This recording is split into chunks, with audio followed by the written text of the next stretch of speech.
Баршаларыңызға қайырлы күн, сіздермен Төлеуқұл Айзат. Менің каналыма қош келдіңіздер.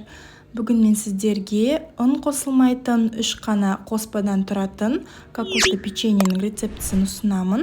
Видеоны көрмес бұрын каналға тіркеліп кетуді ұмытпаңыздар. Печеньелеріміз өте жылдам әрі оңай дайындалады. Сондықтан ең алдымен пешті 180 градусқа қыздырып қою қажет. Кейін 3 жұмыртқаға қант қосып, араластырып, кокос үлпектерін 3 бөліп, біртіндеп қосып отырып қамыр дайындаймыз.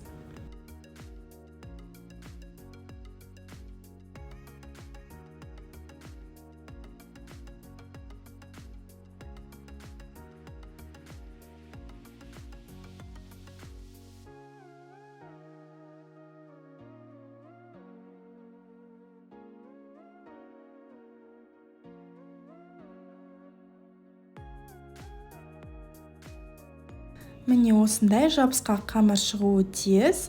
Енді печеньелерімізді грек жаңғағының көлеміндей осылай дөңгелектеп дайындаймыз.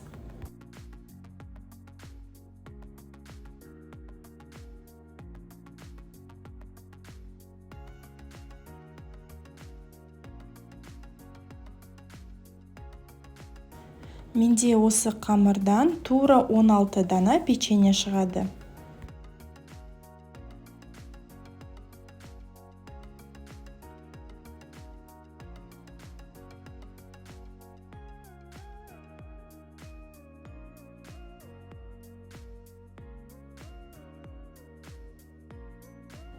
Алдын ала қызып тұрған пеште 180 градуста 20-30 минут осылай қызарғанша пісіреміз.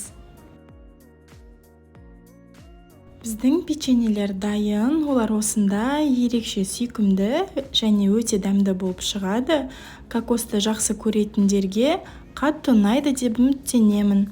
Міндетті түрде осы рецепт бойынша дайындап көруге кеңес беремін. Сіздерге видео рецепт ұнаған болса, каналға тіркеліп, лүпіл басып кетуді ұмытпаңыздар. Алда басқа да түрлі рецепттер болады. Сіздермен болған Төлеуқұл Айзат. Баршаңызға ас болсын.